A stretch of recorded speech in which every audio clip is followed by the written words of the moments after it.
Hi, and welcome back to my channel. Thanks for joining me today. And we're going to do something a little bit different today. I'm kind of tentatively calling this Getting to Know You Disney style. So my channel is very new. I haven't been doing this very long, and I don't have a lot of content on my channel, but I myself am not new to Disney by any stretch of the imagination. Without giving away my age, will I will tell you that I was alive when Walt Disney World opened on October 1st, 1971. I was alive then. I wasn't there at the opening, but I was alive.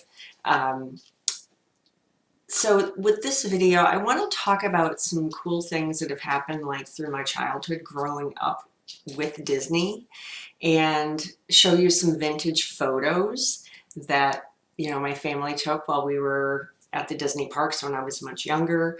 Just some kind of neat things that have happened.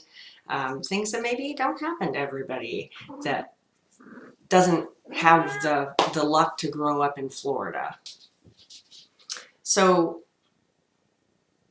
I wasn't born in Florida, but my family moved to Florida in like 1977-ish.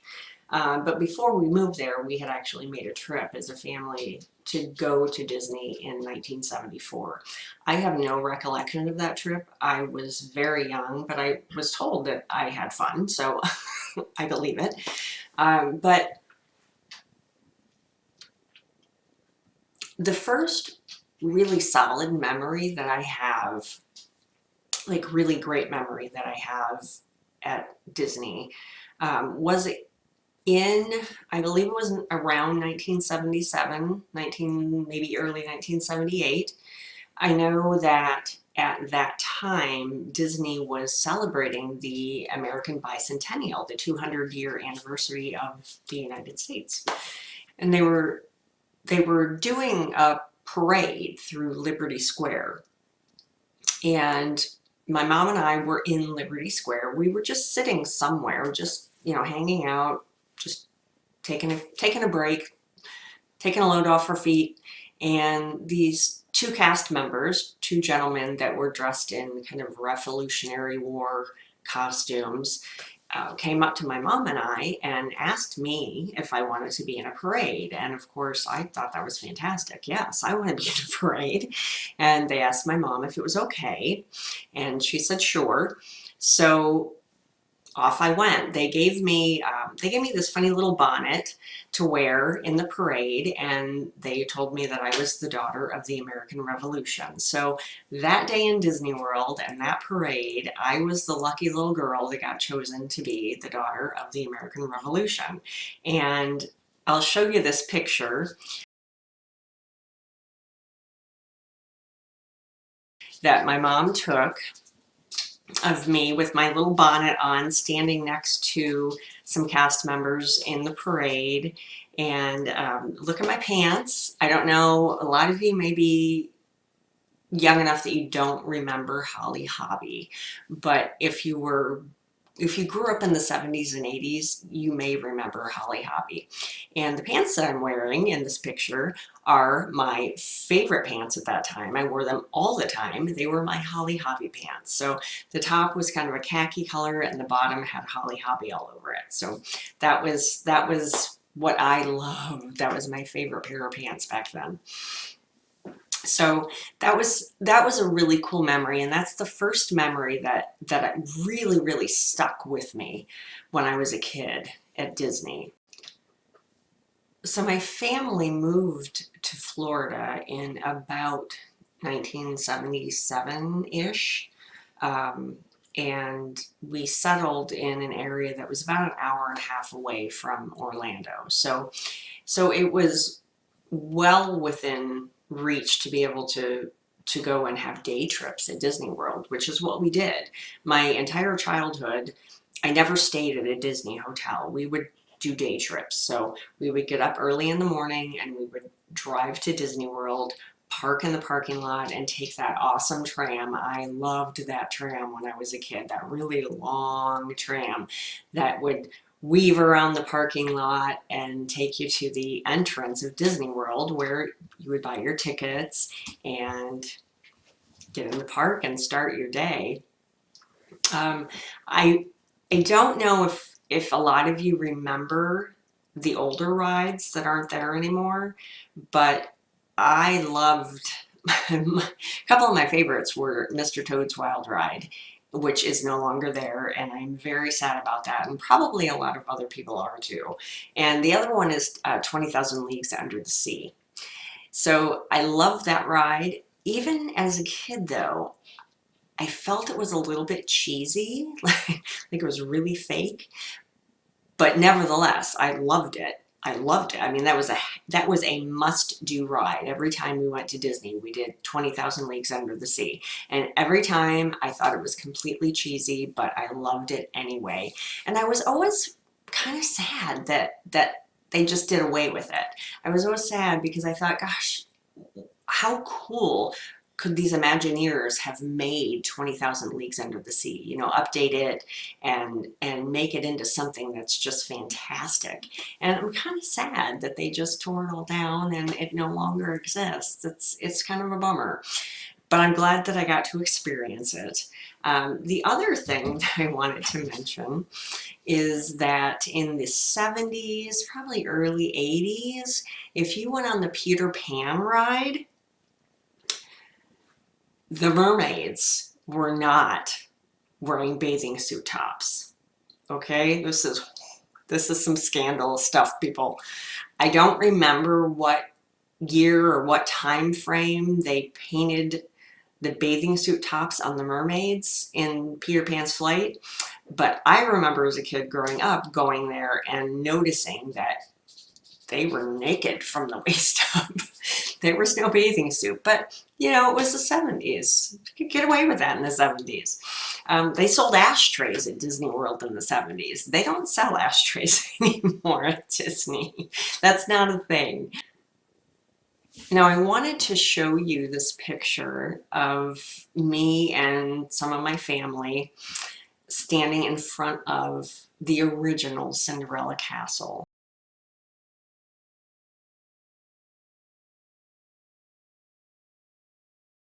This is the one that you all remember if you went to Disney pre, 2020. This is the original Cinderella Castle. So I wanted to show you this. I mean, the picture's old. It's been around the block, but you can still see the beauty of Cinderella Castle and what she used to look like. And I wonder after the 50th celebration if they're going to bring her back to what she used to be, if they're going to keep the colors that they have now. I'm curious what they're going to do with her once the 50th celebration is over. And I also wanted to show you this picture. I was maybe 9, maybe 10 years old when this was taken. And I mean, this was a thing. If you were a kid, you waited in line to get your picture taken in the stocks.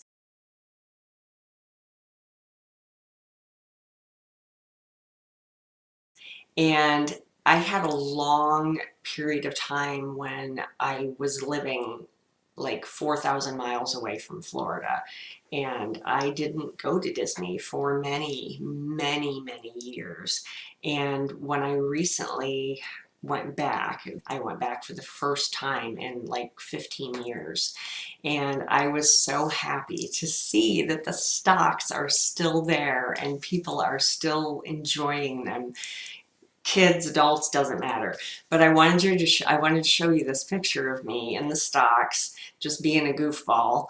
And so this is another vintage picture from my photo albums from the 70s. So, we went quite often. I would say maybe twice a year at least. And nowadays people buy yearly passes and they go like once a week or whatever, but we lived far enough away that we just didn't, that wasn't an option for us. It had to be a day trip. We couldn't just get in a car and go to Disney for lunch. It had to be like a day trip.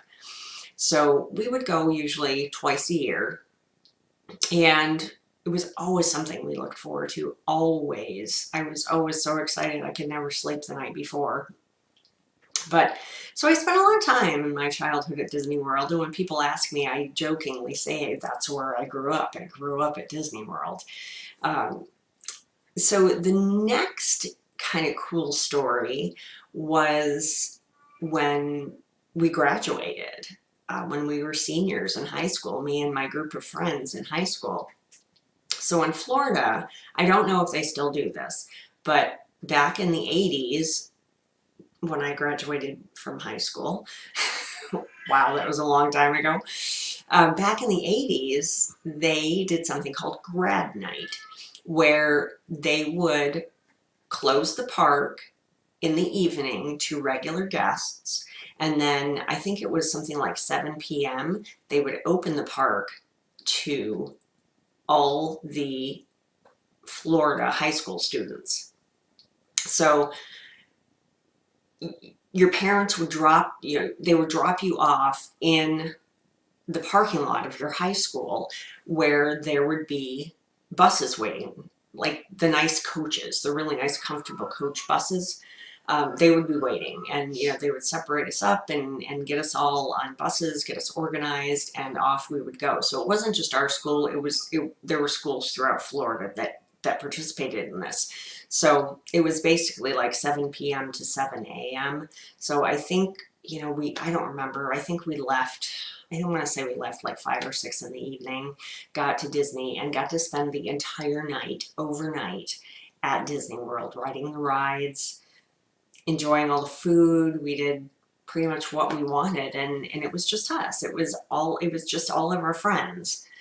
And Disney is amazing no matter what time of the day it is.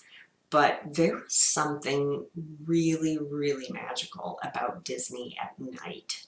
There's something that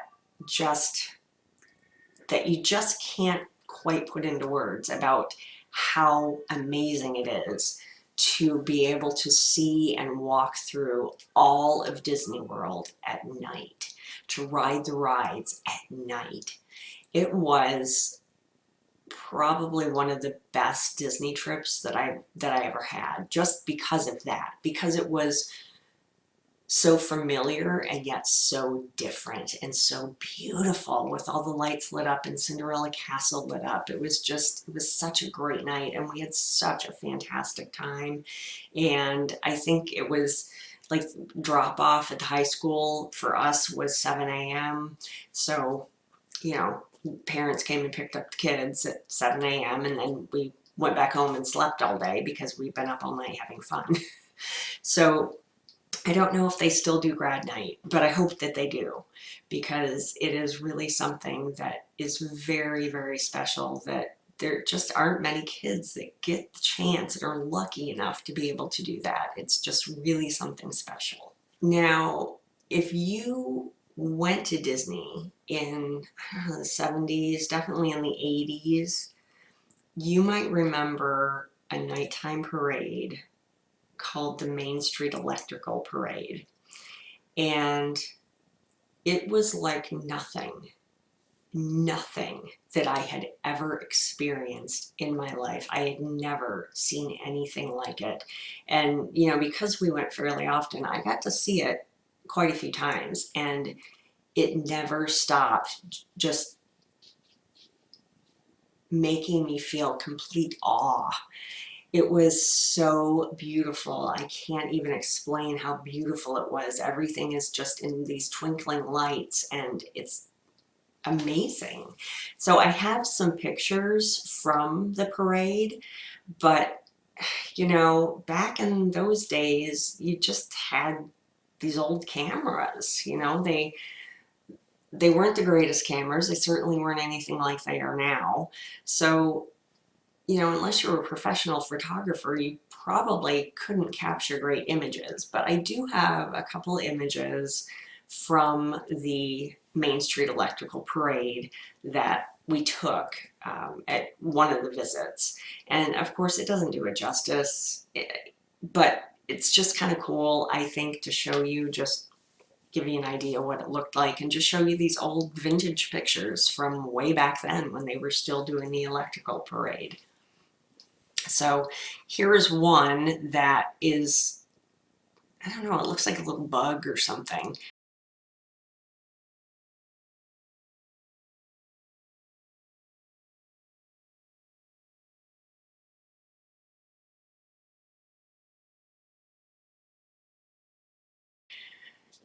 All lit up, and it's coming down Main Street. And I don't know if somebody stepped out in front of the parade to take this picture. I don't know, but it's probably the best picture of the ones that I have. The pictures that we took, the rest of them are kind of blurry. You know, our cameras weren't made for motion images and everything is moving. So, you know, we didn't get the greatest pictures, but the memories are there, and I will never forget just the complete awe of being able to watch the Main Street Electrical Parade every time we went for many years.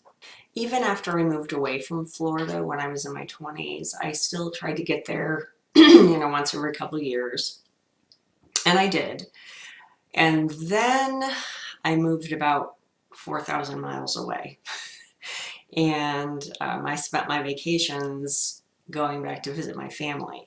So I really didn't have time to, you know, to go to Florida and to do the tourist thing because I wanted to see my family on my vacations. So I went for a very, very long time. It was probably about 15 years that I went without seeing Disney World, without even going to Florida. And that whole time I missed it, but you know, the timing just wasn't right and it just didn't work out. So fast forward about 15 years and I recently went back to Disney. I actually took a solo trip. My husband is not a Disney fan. You know, the girl that grew up at Disney marries someone that doesn't even like Disney World. Go figure. So I decided, well, you know, if I can't get anybody to go with me, I'll go by myself. And I had an absolute blast. I had so much fun. I hadn't been to any of the parks in a very long time.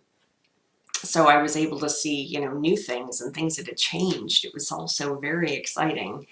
And you know, I had to pinch myself when I walked through the gates and saw Main Street. You know, my God, I'm actually here. So I went in January, and then again I went in May. So if you made it this far in the video, thank you. I had fun retelling my old stories from my childhood, and I hope that you enjoyed listening to them and seeing the old vintage photos that I had to show you. It's just, I regret not saving anything from those trips. You know, it would be so cool to have one of those old booklets, you know, the ticket booklets that they used to sell. It would be so amazing to have one of those nowadays. You know, just to have any little trinket or something from those days, but I just don't. I didn't keep any of it. You know, it was so normal to be able to go to Disney so often that it never even occurred to anybody to keep that stuff. So unfortunately, I don't have any of that to share with you, but I hope that you enjoyed this video anyway, and I look forward to seeing you again soon. We'll be doing some more unboxings very shortly, so thank you again for joining me, and please subscribe, click the like button, and I hope to see you again soon. Thank you so much for joining me. Bye!